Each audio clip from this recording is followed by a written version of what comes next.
Abbiamo avuto la possibilità oggi di presentare qui a Palazzo Ferrofini un libro che racconta una rievocazione storica avvenuta a Castagnaro nel 1387,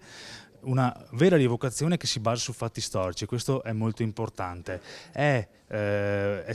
una manifestazione, quella che viene organizzata ogni anno appunto per rievocare l'evento dell'11 marzo del 1387 che coinvolge i cittadini del territorio, le associazioni, l'amministrazione comunale, le Proloco, ma soprattutto le scuole. Infatti c'è stato anche il contributo importante dell'Istituto Scolastico Comprensivo di Villa Bartolomea Castagnaro. Il libro racconta un viaggio che noi abbiamo fatto in questi anni, in cui la rievocazione non soltanto ha trovato un proprio responso nei libri, ma soprattutto è stata portata all'attenzione di tutti attraverso questa rievocazione storica, che è una delle più importanti d'Italia, perché sono più di 250 rievocatori che ogni anno provengono da tutta Italia e anche dall'Inghilterra, in rappresentanza di Giovanni Lacuto, Hank Wood, capitano di Ventura, che i toscani, quindi i medici, prestarono ai carraresi per questo conflitto e naturalmente per la battaglia contro la guerra in genere contro la signoria degli Scaligeri. È un evento epico perché l'11 marzo del 1387 era un lunedì, fu decretata la fine della signoria degli Scaligeri. Erano 38.500 i contendenti e gli Scaligeri furono sconfitti grazie ad una strategia proprio di Giovanni Lacuto, e i nobili vennero portati proprio a Padova e venne chiesto loro un riscatto, e quindi fu il tracollo anche economico oltre che militare della signoria di Della Scala. Attorno all'evento ruota tutto quanto noi possiamo portare all'interno delle nostre aule scolastiche, per cui prendiamo l'evento Guerra, battaglia di Castagnaro e portiamo questo insieme di cultura tramite i nostri amici esperti esterni rievocatori,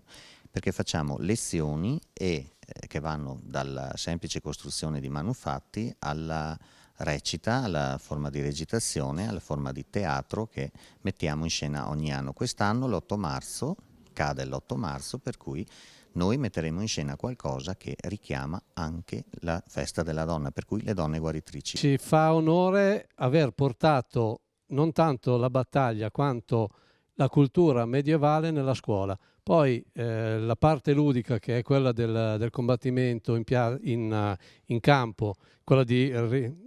rievocare e di rifare vestiti come erano ai tempi, basandosi su fonti e iconografiche e filologiche. Questa è la nostra passione, è una maniera per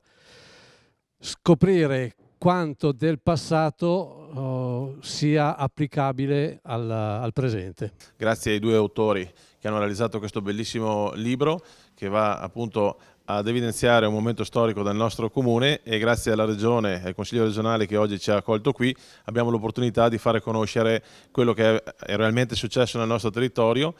cosa che è stata condivisa, oltre agli autori e alle associazioni culturali del territorio, anche con tutti i ragazzi delle nostre scuole in questi anni in cui abbiamo deciso di evidenziare questa esperienza che è nata appunto nel comune di Castagnaro, che allora era il territorio Castagnaro e che ha fatto parte della storia della nostra provincia, e quindi dei signori che c'erano allora, che hanno poi portato a formare i nostri territori oggi. La cosa che adesso come amministrazione ci prefiggiamo è quella di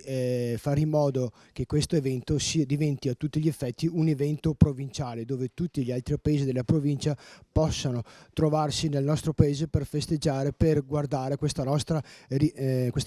rievocazione, in modo tale di portare il nostro paese nella provincia e nella regione. Sono grata innanzitutto alla Proloco di Castagnaro, perché ha presentato un'altra faccia della nostra associazione, non solo quindi risotti e grigliate, ma anche il recupero delle tradizioni e della storia. Castagnaro fa parte del nostro consorzio, è una delle 16, per cui il compito nostro è anche quello di valorizzare e coordinare le attività delle singole associazioni. Castagnaro in questo caso ha dato il meglio di sé, perché ha recuperato una tradizione molto antica, e quindi